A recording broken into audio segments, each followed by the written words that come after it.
Shut up and sit down.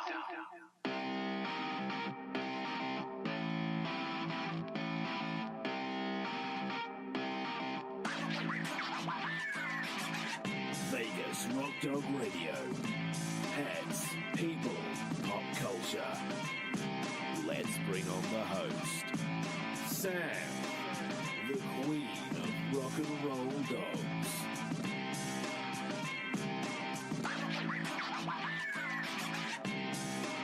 Hi everyone, I'm so glad you're here. Listen to this week's show. It's a very, very important week because it is Deaf Dog Awareness Week. And it runs from essentially today for a whole week. And it's a week where we can celebrate deaf dogs. We can raise awareness about deaf dogs and what great companions they make. And there's no one better than Bernard Lima-Chavez of Dog and His Boy. No, let's do that the wrong. No, that's right. Dog and His Boy. I had to really think about that. Dog and His Boy blog to actually tell you about deaf dogs, why we're going to celebrate them, why they make great companion animals, and other great information. Are you there, Bernard? I sure am. I'm here in Miami. I feel like I climbed Mount Everest to get to you today. Well, it's great to be. It's a little warmer than this time of year, but I think most of the country's feeling that. Yeah. It still feels like summer here. Yeah, and I just have to be careful with the dogs outside. Yeah, and you've been doing a lot of outside stuff, but we'll talk about that. Yeah, because that's exciting. Yeah, I have to be really careful and plan things out with that outside work that we'll talk about. Yeah, I mean, it's an important thing, and I think a lot of people don't think about it. I saw someone yesterday. We were still in the 90s here, and it was middle of the day. And walking a teeny tiny little dog, and its tongue was hanging out, and I thought, ugh, come on, people, common sense. But it's not always that common. No, it's not. But it is important to know when to go out and when not to go out, and how to plan to go out with your pets in the heat. So, well, I'm really glad that you're on the show this week. This is going to be a regular spot anyway every year, so you know that. That's well, I'm excited. Last year I was on, and it's interesting because. Number one, I'm super excited to be back, and I'm also excited because I don't know if you remember, but we had a brief conversation last year about man buns and dogs and man buns in general, and I have now grown my hair long enough to do a man bun, but I'm not doing a man bun. I'm going to leave that to Jim. It's funny because a lot of people on Facebook will say, oh, I hate a man bun, and then I post a picture of Jim, and they're like, oh, but it looks good on him. Yeah. Stick to your convictions, people. Yep. I love long hair. I love the man bun. I must admit, I really like the man bun. It's a cool look. It's hip. And if you're cool, you can carry it off. And I think that's why you do a man bun, because you can do a man bun. So, but I do like your hair long. And I do love how you dress, by the way. I really thank you. regret missing you at Blog Pause this year, because I know you all had such a good time. But I had family in town, and we were doing a heck of a lot of bopping around in LA and this, that, and the other. And it was just going to be too difficult. Well, the plan was to actually go. And then as the time went on with the family, I thought, no, this is going to be really hard. And I don't see them often, so I wanted to make sure I, squeezed every minute I could out of them. But I do regret missing it. But it won't be. We'll be together. We will. Soon, yes. Soon. So who started, I have a question for you. Who started Deaf Dog Awareness Week? I don't really know. Really? I wish I knew the answer to that question. I do know that Christina Lee with Deaf Dogs Rock, which is a national not-for-profit, and I know that you know her, and she's been on your show before. She's been a fantastic advocate, and has been a great resource of information for me initially when I first adopted a deaf puppy, and I had no idea what to do. So I credit her not necessarily for starting it, but certainly for helping getting it out there into the pop culture and increasing awareness of it. Absolutely, it's a worthy week. I think we have a lot of National Chocolate Day, this day, that day, but I think this is a very, very important week because I think it's a way to celebrate. So it's not this, oh, pity the deaf dog, which I love that it's not that, because it's that, oh, pity the deaf dog that people then don't want to get a deaf dog. They're like, oh, they're not perfect. but it's a way to actually celebrate and say these are great companions, and we're going to tell you why they are great companions. And so, Definitely. so your two dogs, Foster and Edison. Edison. Oh, gosh, I have to get my little brain work in there. Both are deaf, correct? Correct. Those are my two deaf dogs, and then I have two hearing dogs as well. I didn't know you had four in total. You just I do. quite a family. And they're all like big bully breed mixes. And so they weigh about a total of 320 pounds. I So don't even want to know what your food bill is. I do not want no, to you don't. No, you don't. Ours is 200 a month for three, and totaling a total of 80 pounds, which is probably like one of your dogs. Yeah, no, it's a bit much sometimes. Yeah, I can only imagine. And then, you know, just even regular vet visits. We just finished our corporate taxes. We did an extension on them, and yeah, you get to see how much money is spent on everything, and it's a lot of money, but it's valuable information because I'm going to cover that in the show to tell Oh, people good. what it costs you to have a dog. You know, It does. and that's healthy dogs. You know, and a couple of other little things happened in the year. You know, sometimes you get like the odd, bee sting or whatever, and you take a trip. But people don't know the full scope of how much it costs. But yeah, 200. I think we spend more on them than we do on our own food. But four bully breeds. It's funny how we're all attracted to certain breeds, aren't we? And certain, little personality traits and stuff. So that's definitely your dog, the breed that you really like. So two deaf, two that can actually hear. Now, were your deaf dogs born deaf, or did they lose their hearing as time went on? They were both born deaf. Right. It was just, congenital issue that happened. So they've never really heard anything. Puppies don't hear for about the first 2 weeks of their life anyways, until their ears open up.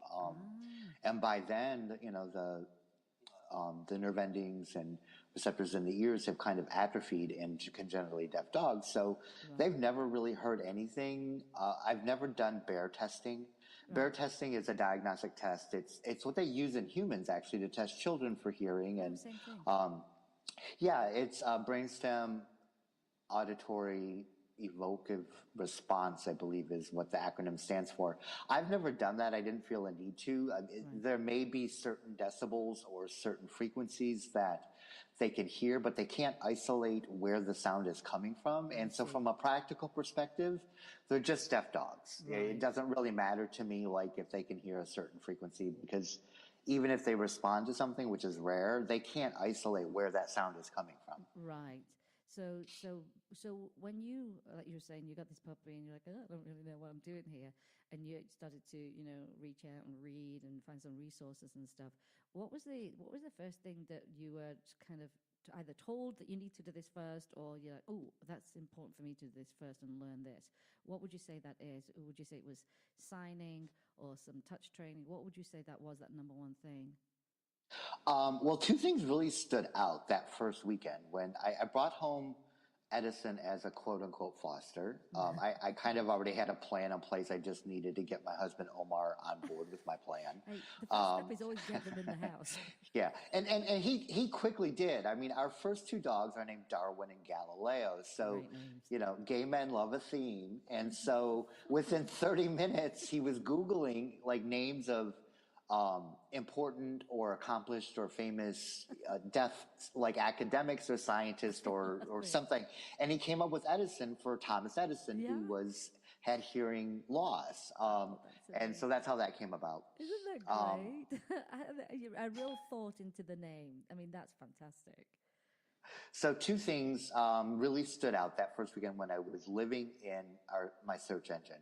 I came across Deaf Dogs Rock, and there was a wonderful video by a woman named Alicia McGraw, and she just sat and she just explained all the hand signs that she had demonstrated that she had taught her dogs. Now, she didn't demonstrate them with her dogs, but the sheer volume of hand signs that she was able to teach her dogs gave me a sense of comfort knowing that I could do this. And the other thing that I learned real quickly is that I needed to I was going to do hand signs. I didn't really know much about touch training at that point. I've since learned more. And one of the first signs that I learned that I needed to teach my deaf dogs was to watch me. when you communicate with the deaf dog, you're using your hands and your body. And if they're not looking at you, they can't hear you because they hear with their eyes. That's So right. teaching them to watch you and to check in with you is really important. And my deaf dogs do it all the time, especially Edison. We'll be everywhere, and he's constantly just checking back to look at me for information. That's amazing. I mean, that's adapting, isn't it? That is adapting. That's working together, and to be able to say, "Oh, we're communicating," that's got to feel great, especially the first time. Well, yeah. When you start teaching the hand signs, and the first time they get it, and you see that light bulb go off in their head, it's an amazing thing. We started with obedience commands. I worked. Though I had trained dogs before, I just really felt like, okay, I have a 10-week-old, 20-pound deaf pit bull dogo Argentino mix who's going to be this big adult unruly dog, so I cannot screw this up. You can't, And can you? no, and so I reached out to a local trainer who I knew and was very involved with the local veterinary community, very involved with the local rescues and shelters. She does a lot of training work. She also does the training for our local prison dog program. So she came over to help with just a couple of sessions, mainly for me to give me a sense that, okay, I can do this. Yeah. And so they learned obedience commands, and then I began to teach other signs, food, hungry, potty, car, walk, I love you, come here, go there, your name, watch me, It's amazing. Edison knows about 40 hand signs, so. That's a lot. That is a lot of signs. Now, I'm assuming this is something you can do with your dog that isn't deaf. Absolutely. It's, in fact, two things on that. I have begun to teach my hearing dogs hand signs. They passively learned a lot of them because every time at night when I go to feed them, I give the sign for food, and I may say the word for the hearing dogs, but I give the sign, and it's very passive training. You repeat that enough, and the dog begins to associate that hand sign with the word that they're used to hearing. And so my hearing dogs probably know 10 or 12 hand signs at this point, and it's all been passive training. It's just every time I give them a treat or a cookie, I give them the sign for cookie. Every time I give them food, every time I give them water, I just give them the sign. And so they can hear it. And that's important because, dogs are mammals just like people, and they experience a lot of the same physiological changes that humans experience as we get older. And two of those things that are important are vision loss, but specifically in this case, hearing loss. And so beginning to teach your hearing dog some basic hand signs when they can still hear is really important, because as they get older, there is a chance that they're going to lose some hearing, if not all of their hearing. And if you have some hand signs in place, that transition is easier for both the dog and the person. I think it's a brilliant way to prepare your dog so that, like you say, should it start to go that hearing, they already have this kind of backup to be able to continue communicating with you. Now, if you're, what signs are we looking for though? When a dog is losing its hearing, what are you going to recognize and say, that looks like a sign that something's going on there? What would we look for? Well, what we find is the signs initially are kind of subtle. I mean, hearing loss in a senior dog, just like in people, is typically very gradual. And so you'll notice oftentimes pet parents of senior dogs who have begun to lose their hearing often approach me feeling bad and guilty and freaked out because they didn't recognize the signs until what they say is it was too late. It's not too late. Right. It's just a different approach. Yeah. Some common things that you might see would be when the dog doesn't wake up when you normally wake up, or if the dog doesn't respond to you calling the name, or other common household signs, sounds that they typically respond to. Right. Food being poured into a bowl, grabbing the keys, whatever, hearing, you open up the bag of treats or the canister of treats, things that they hear and they know what that means and they respond to. When they stop responding or don't respond as often, those are some signs that there may be some hearing loss. And the thing is, I think some people will some people being a little bit in denial, you know, because I mean, my two of my dogs, one's 10, one's 11. They act like they're two. They're in great shape and everything. But I think some people kind of don't want to. I feel like they don't prepare for their dogs getting a little bit older, and so probably don't want to look for those things. But they're doing a service to the dog to actually really pay attention, because then you can, like you say, you could have already been training some hand signals and assisting your dog. I think a lot of people just go, well, they're old, and I just don't think that's acceptable. You just don't say, well, they're old. Well, no. Yeah, There's something about you're it. Transition to that, older age group.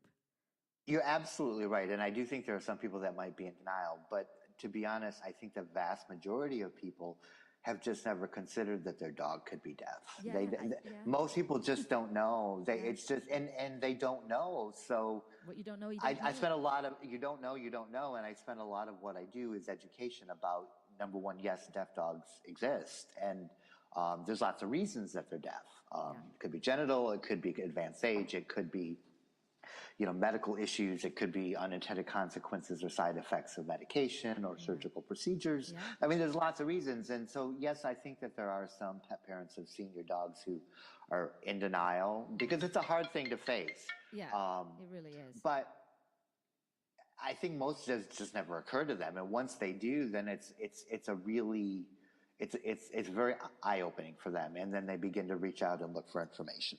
They do. I mean, I was reading that a lot of the dogs, when they start to lose their hearing a little bit, become a little bit more of a Velcro dog, as we like to say. They're a little bit closer to you, because I would think that it impacts confidence at the same time. Would you say the same thing? Or maybe a little confusion, like, oh, what's going on? Yeah, I think that especially a dog that is a senior dog, or a dog that was hearing and has begun to lose his hearing, they do compensate in a lot of ways. And some dogs will become much more in tune with what the other dogs are doing and will follow them. Right. That does happen. What I find more often is that those dogs become a little more Velcro dogs, as you said, where they're much more aware of where we are and what we're doing. And that can sometimes be a sign of hearing loss, as if you leave the room and the dog doesn't see you and suddenly kind of freaks out looking for you. That can be another sign. Mm-hmm. Yeah, that's totally a good thing to look for. So sometimes I guess you would see a role reversal maybe with the dogs in the family, that the ones that can hear, and then the ones that can't hear, that there might be a little role reversal. They may have been like the top dog, and all of a sudden, I don't hear so well, I'm going to follow so-and-so around. Well, they can it does happen.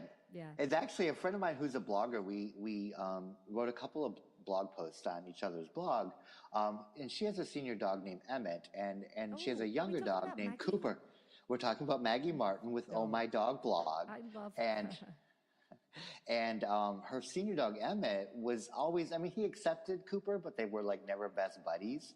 But once Emmett began to lose his hearing, they formed a stronger bond. And so he tends to take a lot of cues from Cooper now, which is which really speaks to exactly what you said, which is sometimes there is a change in the relationship with other dogs in the home. So they really do compensate in many different ways.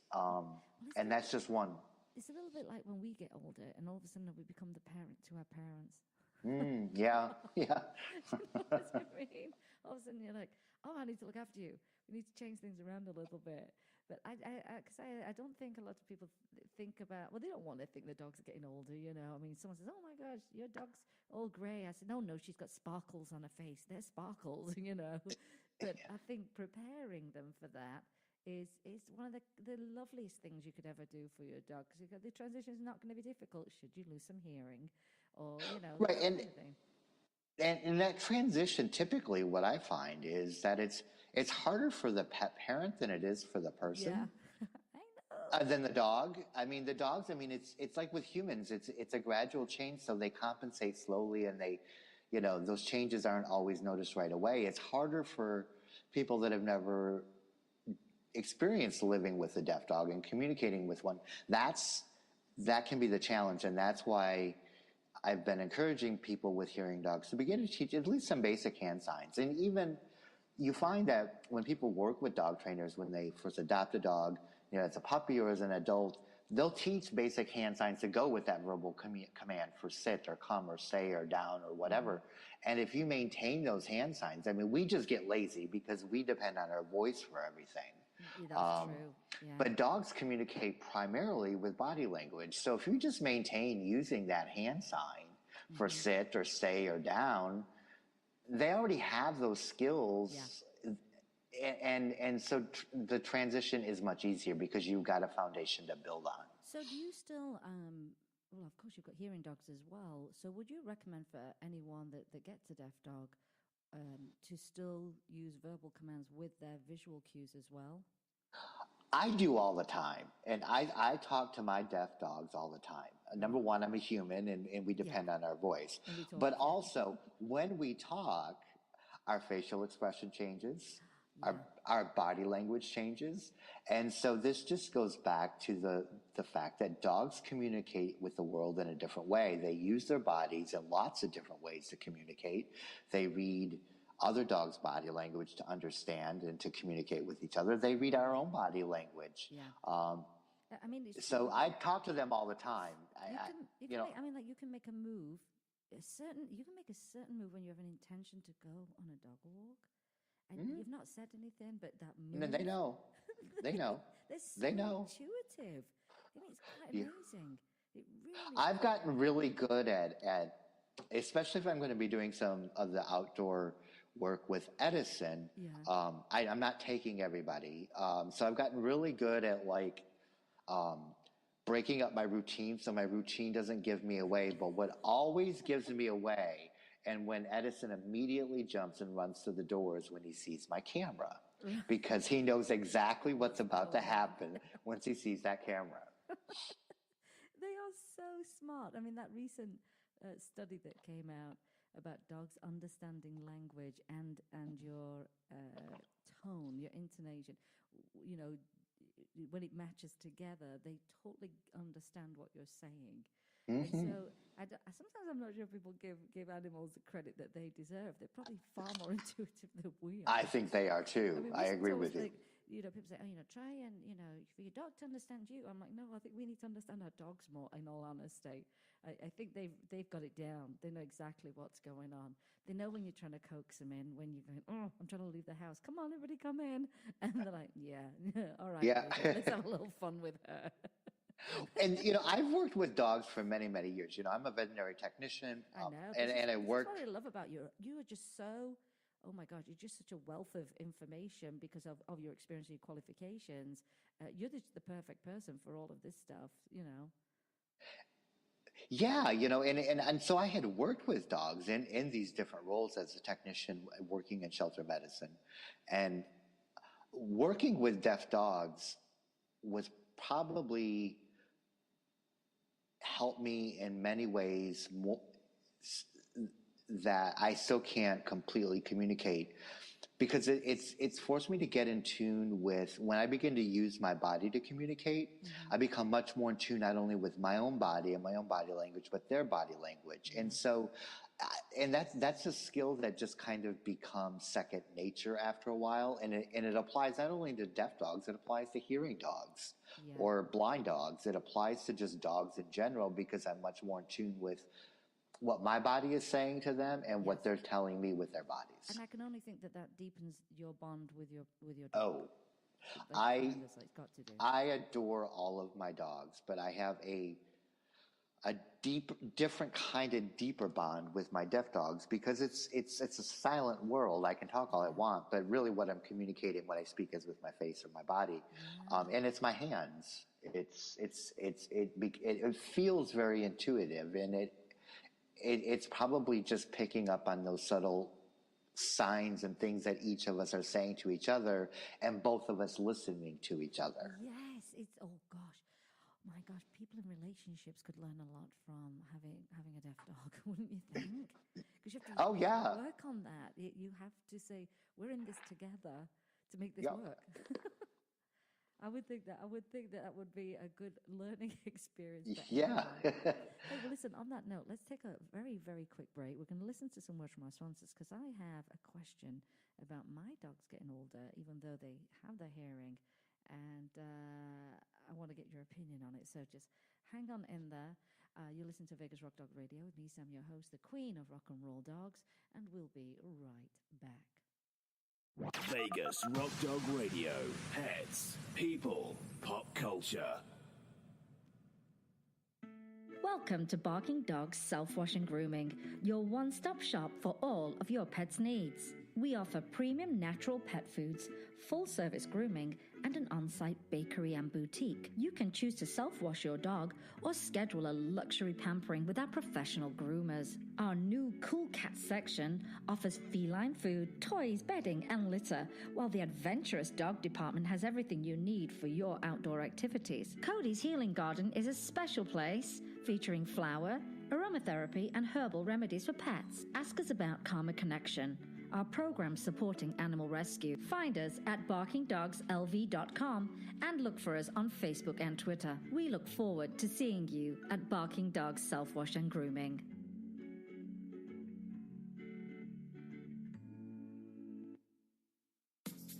At Carl's Jr., not only do we make you happy with our delicious charbroil burgers, but we also make your dogs happy. When you come through our drive-thru with your furry friend, we'll offer your dog a treat. If not, always ask for one. We love to see their smiling faces. Our website, carlsjroflasvegas.com, has a treat for its customers too, with free coupons anytime, so be sure to visit us regularly. Carl's Jr. is a proud and active supporter of dog adoption in our community. You can find us at Carl's Jr. of Las Vegas or on Twitter at Carl's Jr. of Vegas. Vegas Rock Dog Radio. Pets, people, pop culture. Welcome back, everyone. I'm glad you stayed with us. So just before the break, and here speaking with me today is Bernard Lima-Chavez. He is a wealth of information when it comes to deaf dogs, not only just the training of them, understanding of them, but also their health as well, and, why many reasons why dogs are deaf. And we were just talking about them, deaf dogs transitioning into the senior phase and hearing dogs into the senior phase, and how signing can make such a difference in actually communicating. But I do have a question for you, Bernard. Are you still there? Sure, I Wonderful. absolutely am. So as I said, to my dogs, Galaxy's 11, Thornton is 10. Both have great hearing, although sometimes I think Galaxy might be a bit selective. Mm-hmm. She's always been quite the... I'm not taking everything what you're saying at face value. She's very much that kind of dog. So she'll say, let me think about that. No, she's quite a character. But what I've noticed as they've got older, they've become more scared of noises they were never scared of.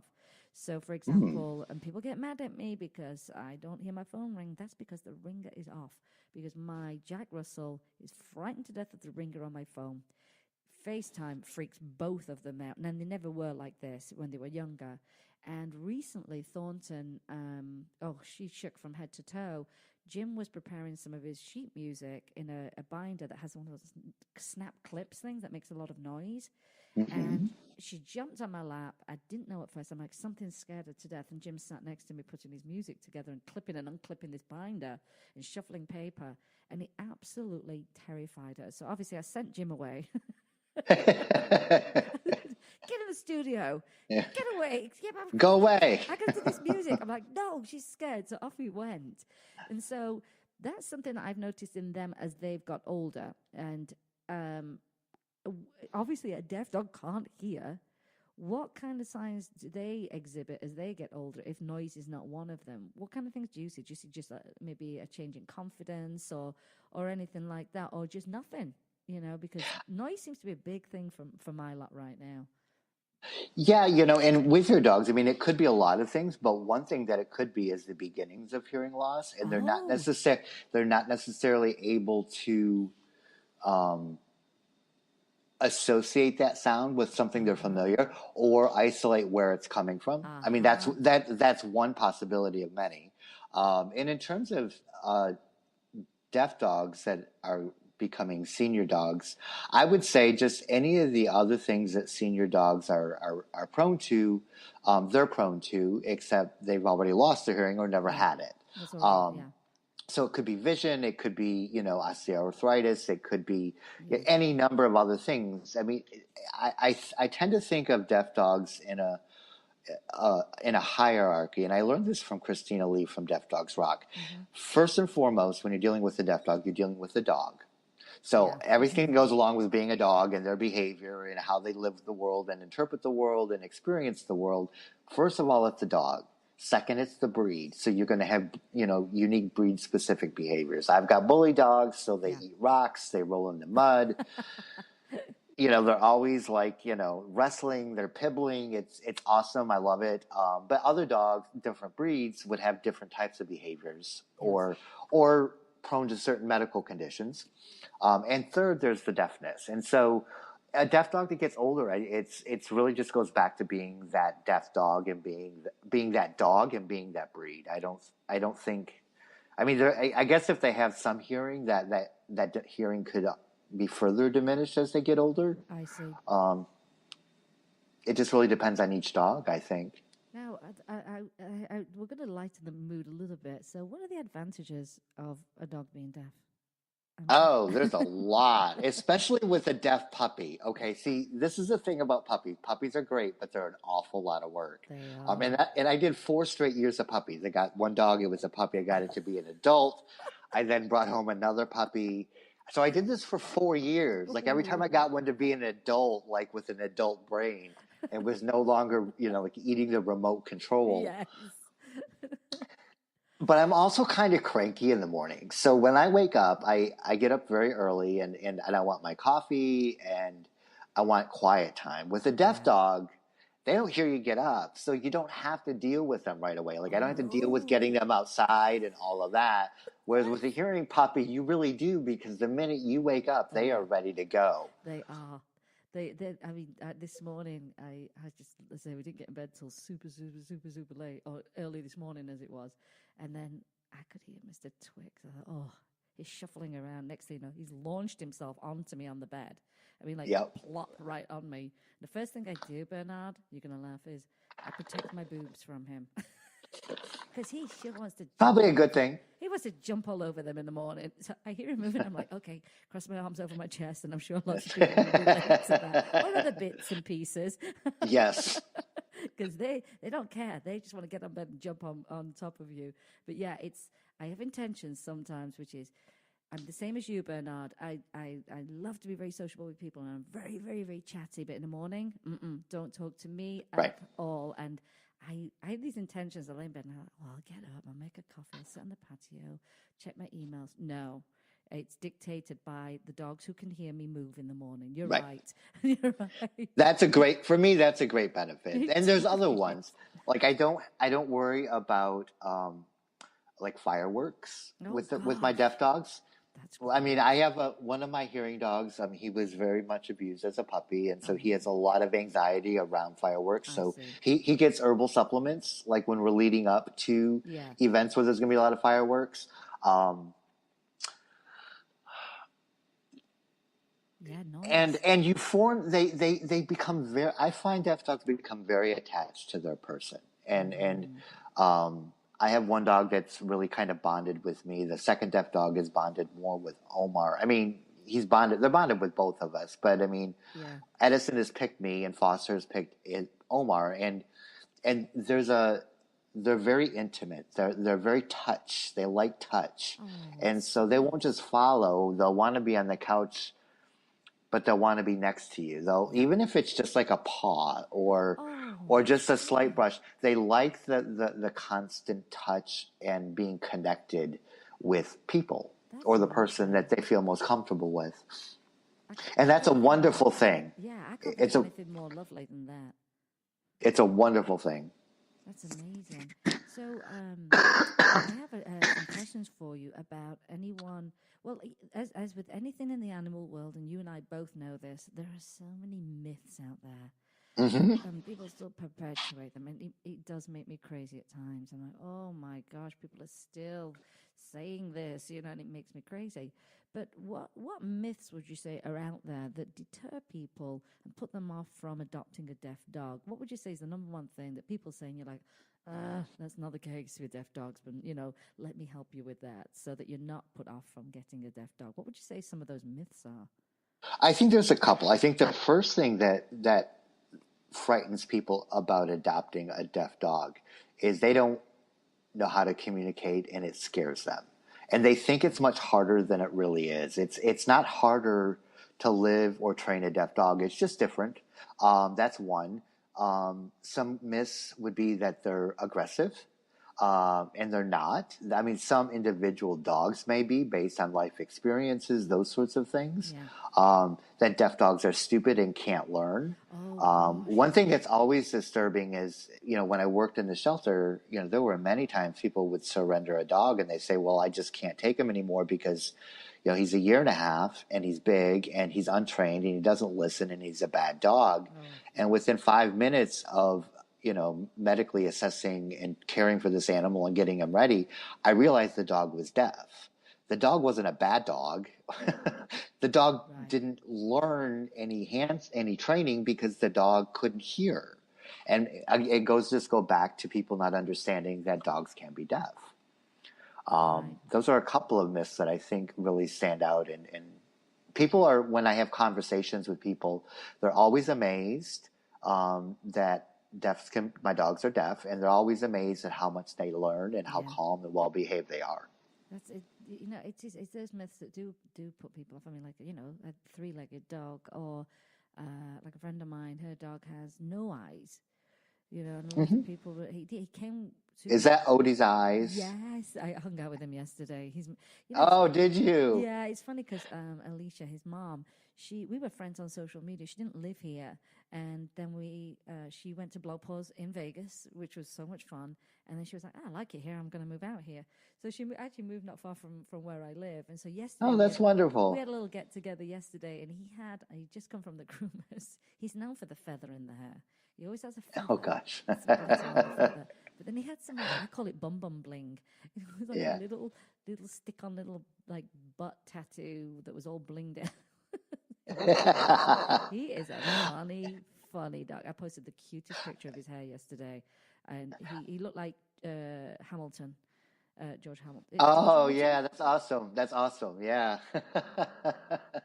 Yeah, I follow Odie's Eyes on Instagram, and I don't know Alicia, but Oh, you'd love her. I'd like to meet her and have a conversation with her because I think she's doing amazing work, and Oh. Odie is such an awesome dog. He is. He came to her with eyes, but he was in so much pain with those eyes, and couldn't see, and it was just he transformed once those eyes were gone. He could start to live, without those eyes, and that's why she does his hair in those cute styles and stuff. Yeah. She had like the comb over the other day. Then she had like I think she called it a side man pony the other day. So she's funny it's funny. Yeah. The posts are funny. I like Yeah. the stories are told through the hashtags.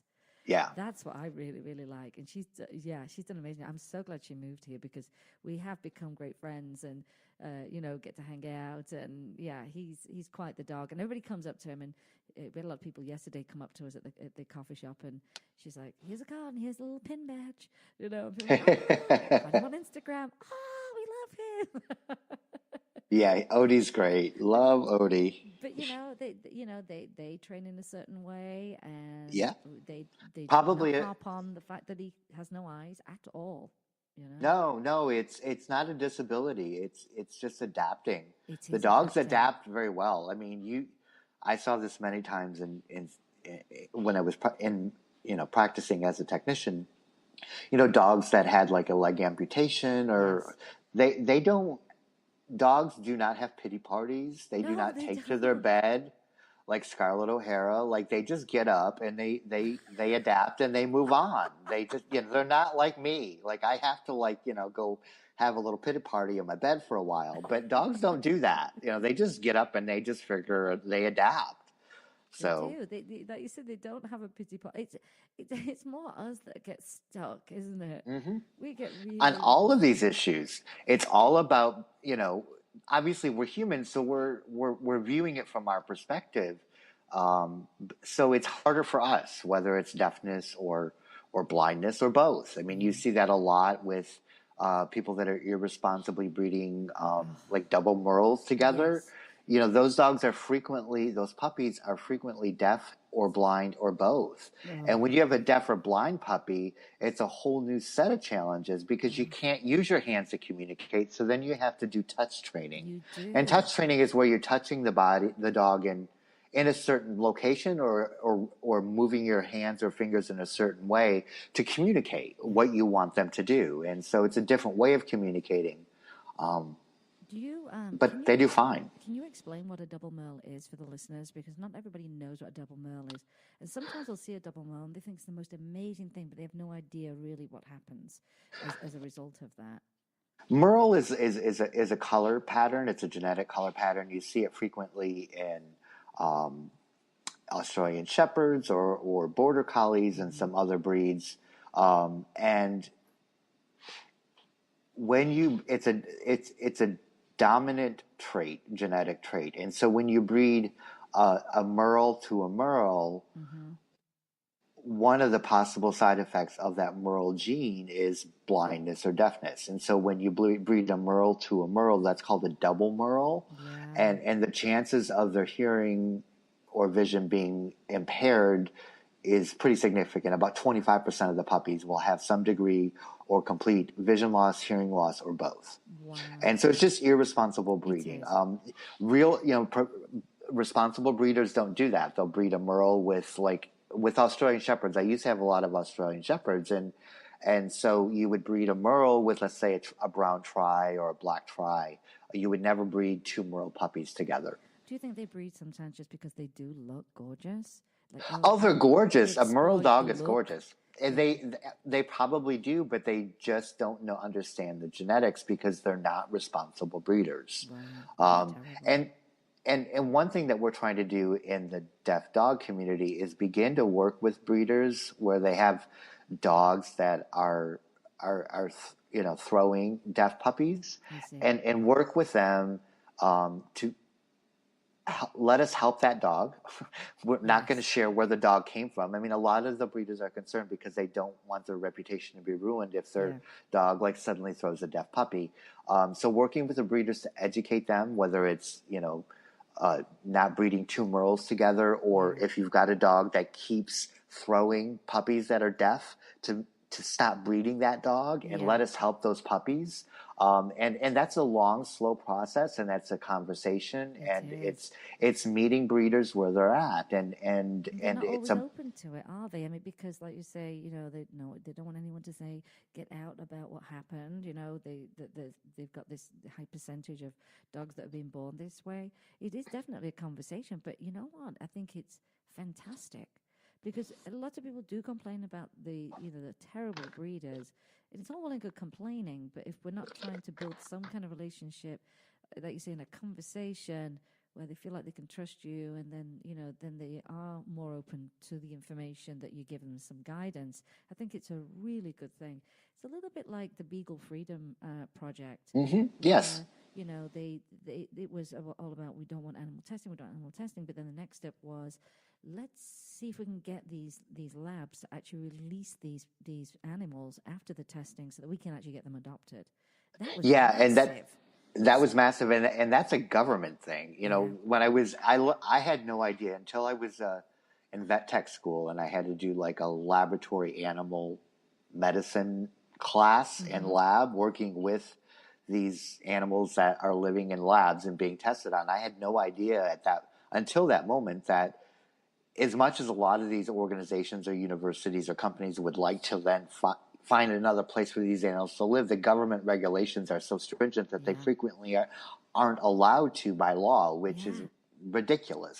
So it's nice to see people taking the horns on that issue, and we're beginning to see progress. It's such a nice thing to see. It really, really is. And like you say, and just doing the same thing with breeders that are possibly putting out deaf dogs, or affecting the ones that are affected by vision as well, and to start to build those relationships. It's fantastic. It really, really is fantastic. I was saying on last week's show, sometimes you get a little bit further with a little bit of sugar than vinegar. We can all get mad. Absolutely. We all get mad. I mean, you and I see stuff every day that's pretty horrific. every day, and we see the worst of the worst people, and we see the best people ever. Yep. It can be very up and down, can't it? Very emotionally. I mean, sometimes yesterday I had a day I was like, yeah, I don't need to see a lot of this stuff. I'm just scrolling past some of this. And I took a break from Facebook last week. I kind of pre-scheduled a lot of stuff because you kind of have to do that when you in the arena that we're in. We see stuff, and how many times do people tag you and send you stuff? Have you seen this? Oh, all Like, the time. like if It's you've stuff seen that I it, can't do anything about it, I know. It's It's true. And it's sometimes it's like, if you've seen it, oh, trust me, I've seen it. This is the world yeah. that we're in right now. But to Yeah. build those relationships and actually see some progress is wonderful. It's so, gosh, it gives you a lot of hope that, we can start changing people's views. But like you say about the government, it's true. And sometimes these laws get put in place by people who have no clue what they're talking about. Or it's done in a way, and it's just not there's unintended consequences that were not intended. You know what I mean? I think that I think it's nothing is black and white in this world, especially when it comes to animals and animal welfare and government and laws. There's nothing, very little is black and white. It's all shades of gray. So. It really, really is. I mean, you can just put something up about training, and who knows? You've got 100 people on there who've got a different opinion of everything. Mm-hmm.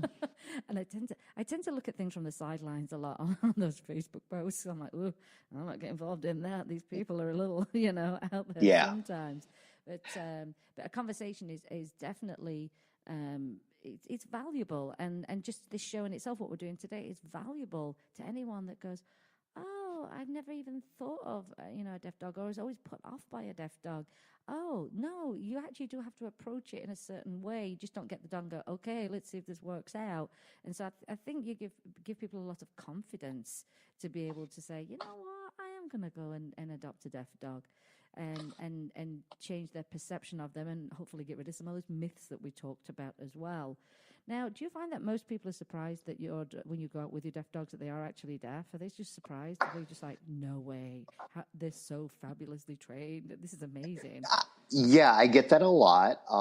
One thing that I've done, because awareness and education is so important to me, and that involves a conversation with people. I mean, you can do it online, you can do it on social media, you can do it in a blog post, you can do it in an article, but the one-on-one conversations are always a really great way to help educate people, and it's very rewarding. So I frequently will be out, and the whistle or clap their hands or call the dog, and I have to tell them that the dog is deaf and he can't hear you.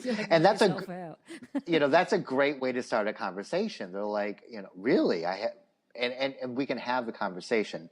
And then this year I decided to make my dogs work for their supper, and I ordered some Duty Pack vests from Duty Pack, and each of my dog has one, and it has my my logo and my website URL, and it's got their name. And for the deaf ones, it says that they're deaf. It has their name and says that I'm deaf.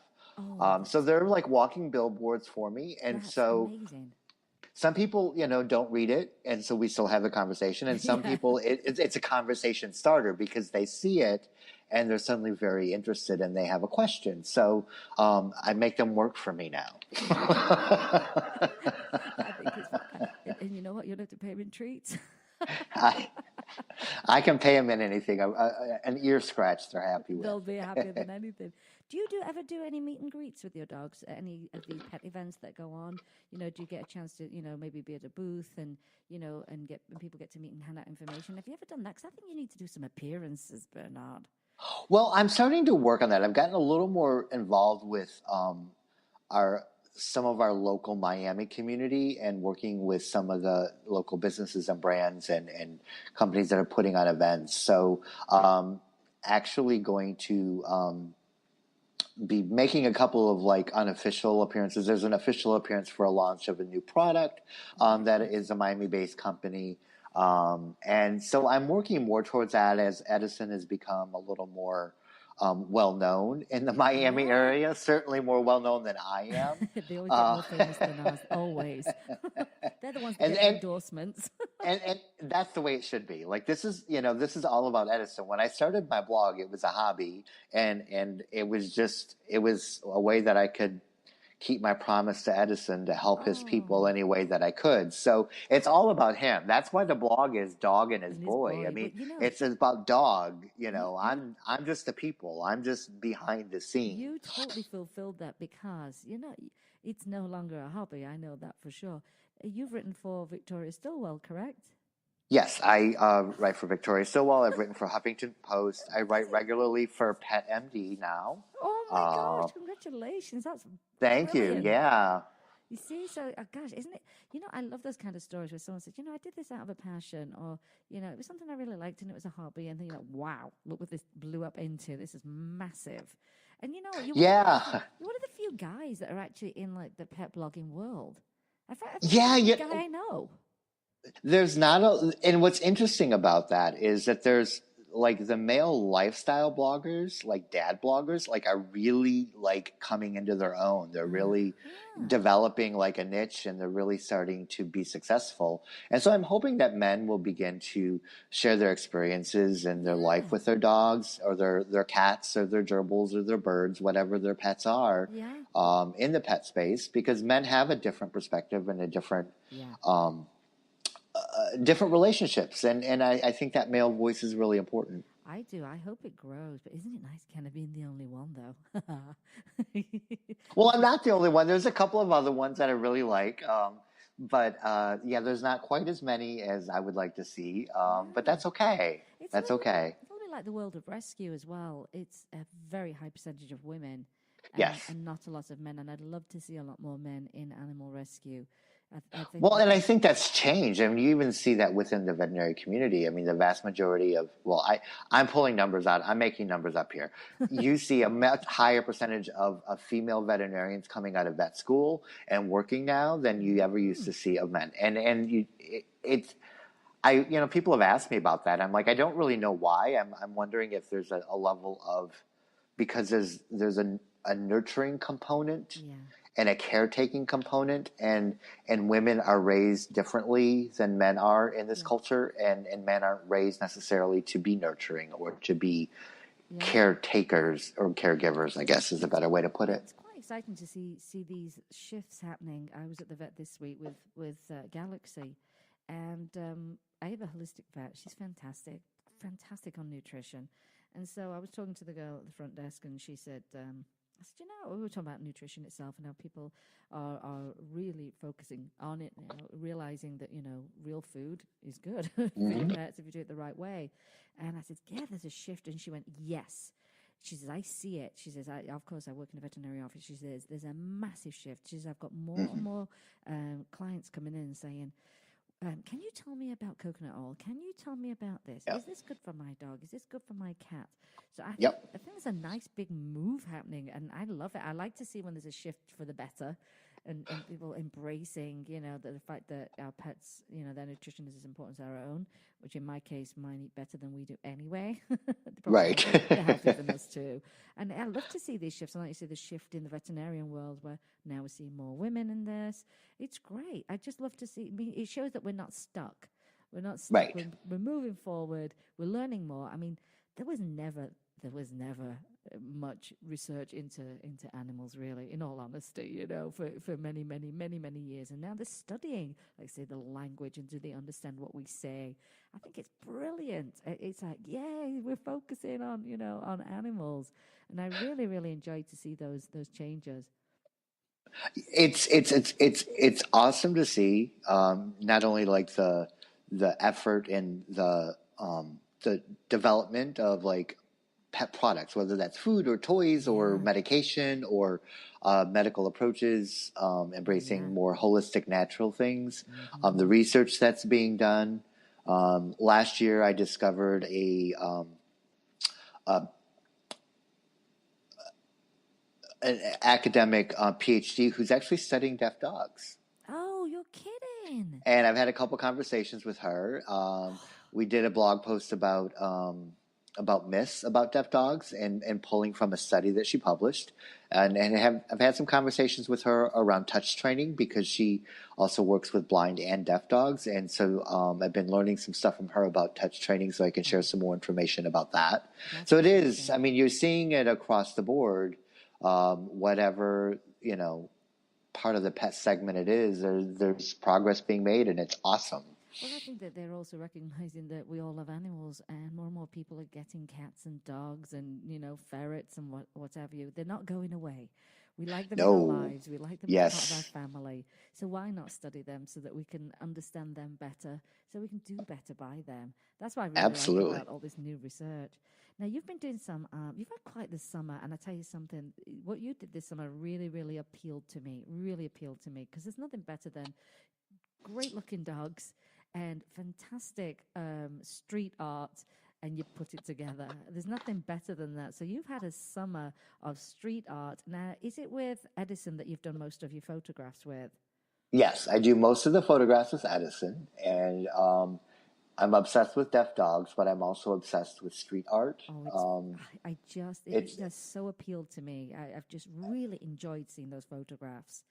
And I think it needs to become something else. I think it's if you look, I'm not an art history person, but I read a few articles about how post-graffiti street art is one of the most important current developments in the art world.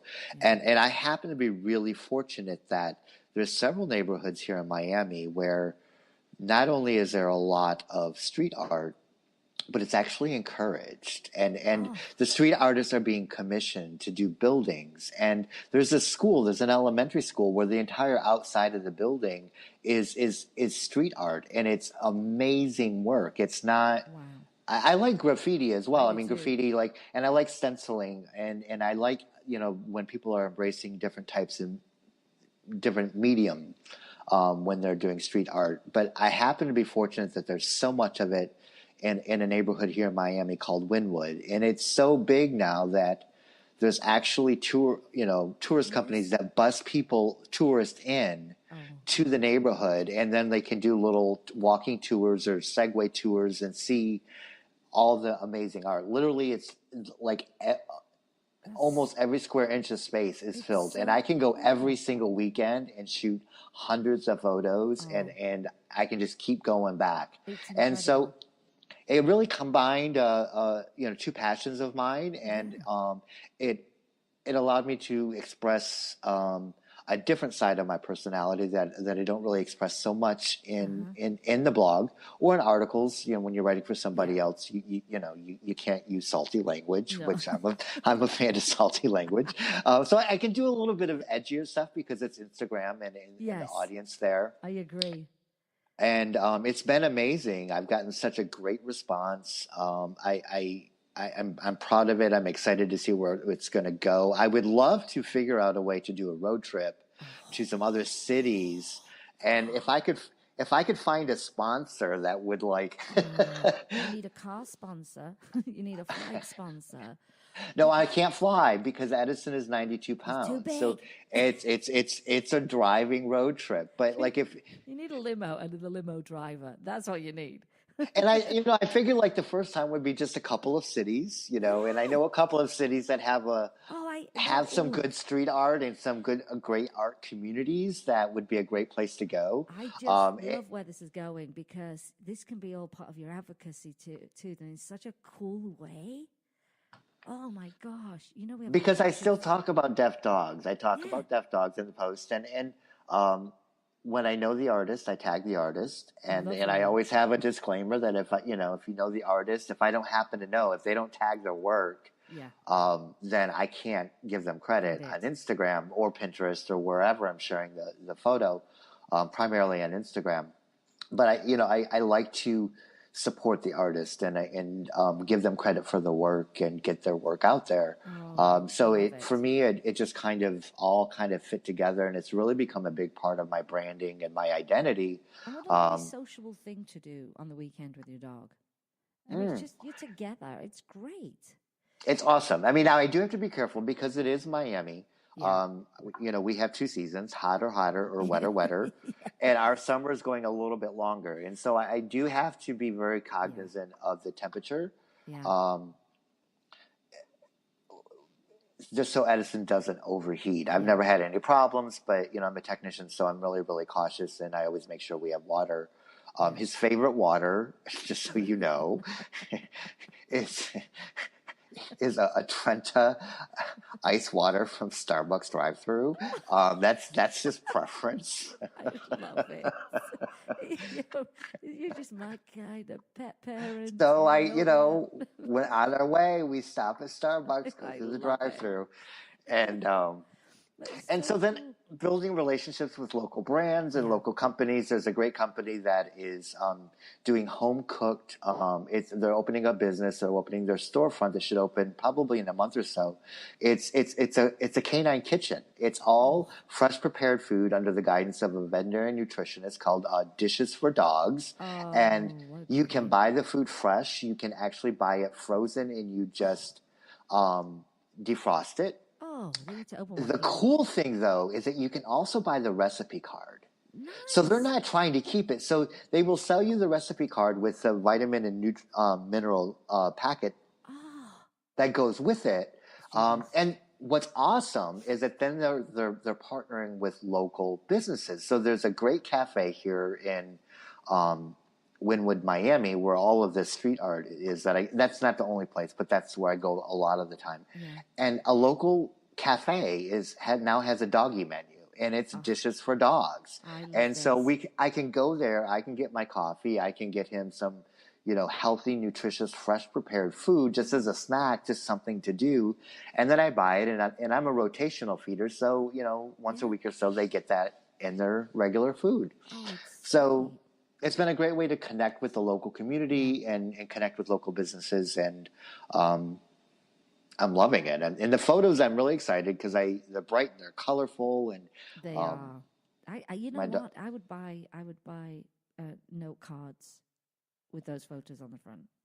really. I totally would. I totally would. I'd buy. I think you need to have an art gallery night. Someone needs to. Well, Uh, I've been thinking about like where to take this to the next level because it's kind of becoming a thing, it and is. so I'm not quite sure what the next step is, but I definitely have some plans that I'm mulling over and kind of push it to the next level. Oh, I think there's going to be something really great come out of it. I mean, I love all the pictures. It's funny, my sister just did a shoot downtown in our hometown in Sheffield, in England, and it's all that kind of stuff. Very, very cool, very individual. A lot of it is very sort of social commentary of what's happening in the day right now, Yes. which I Uh huh. really enjoy that. And you know who else has a great street art thing? And I wish we'd have had this conversation before. Blog Pause last year, but Nashville. Nashville has Yes, some amazing street they art, and do. it's a proper. I think it's a city paid program where they Yeah, bring street artists, and I love it. yeah.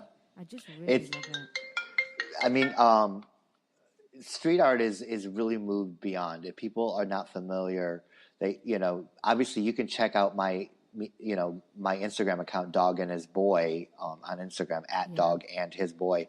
I would love it because you'll begin to see I mean, it's true art. It's not yeah, just, yeah. stenciling is great. I love stenciling. And I had a little idea last night about how I could promote myself with some stenciling. Yeah. Um, excuse me. But it's true art. And it's not related to deaf dogs, but I just took a trip to Paris for 2 weeks. I love Paris. You're so I can't take fancy. my dogs because they can't fly, Yes, or that's they right. can fly in cargo, and they don't fly cargo. They don't. Yeah, exactly. There is an incredible amount of street art in Paris, and they're really using all sorts of mediums. They're using paint, they're stenciling, but they're doing glass mosaic, they're Oh, using glitter, they're using wheat oh, pasting, they're doing plaster work, they're attaching objects to buildings. wow. It's awesome. Like I have so many photographs Oh, from Paris. I'm actually considering like starting like a companion Instagram account where it's featuring just the street art, because even when I'm shooting Edison or Foster here in Miami, oftentimes I can't get all of the work in the shot in the photo, or I it's a see. high photo that's higher up on the building and I can't get the dog in it. And Yes. so another way just to kind of support my interest in street art and support the artist. I think this is I'm going to thinking go. about it. I think it's going to go really, really far Gosh, you know what? Isn't it great that we got to cover so many things today? It's been We really did. good. We talked a lot of stuff. Now, we've talked about, of course, this is a great week to celebrate, deaf dogs. But, of course, anyone that's running a rescue, any rescue, we all know it's difficult, if the finances don't come in. So where can people donate to deaf dogs so they can continue the great work that they do, some of these rescues? What's your favorite? My favorite is Deaf Dogs Rock. It's a national not-for-profit started by Christina and Chris Lee. They are a 501c3. They do a lot of different things. They sponsor dogs from shelters or bad home situations that are facing euthanasia in the shelter, into private rescues or shelters that do not euthanize for time or space. That's great. I don't use the term no kill, but that's essentially what I mean by shelters that don't euthanize for time or space. They support transport programs to get dogs from one part of the country to the next part of the country. They'll pay for medical care. They have paid for training. They do a lot of educational work. It's just an amazing organization, and it is a 501c3. So your money is being used in a responsible way to help as many deaf dogs as possible. They also have a great catalog of deaf dogs that are available for adoption throughout the country. And so there's photos, there's information, there's contact information, and they will be involved in the process. I mean, at least to make initial contact sometimes. I mean, they're there to support deaf dogs and pet parents any way they can. Is it deafdogsrock.com?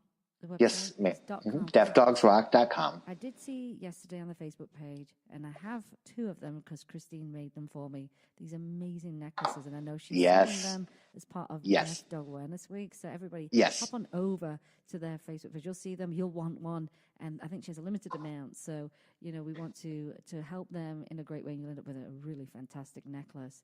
Now they are limited edition because those are all handmade, and she made me an awesome one and gave me at Blog Pause.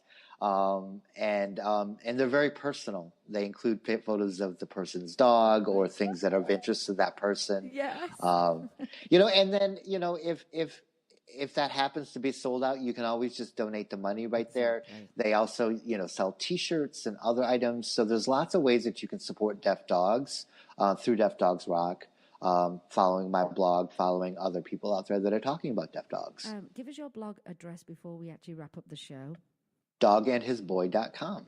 Dogandhisboy.com, and you can find everywhere. Dogandhisboy.com, Dogandhisboy at Instagram, Pinterest. I've been working on, so you'll see a little bit more of me on Pinterest, Facebook.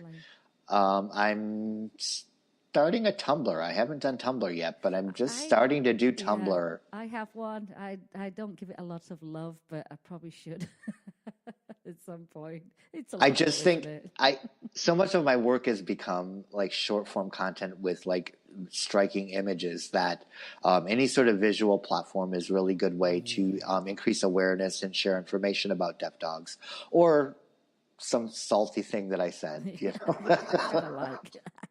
I kind of like that.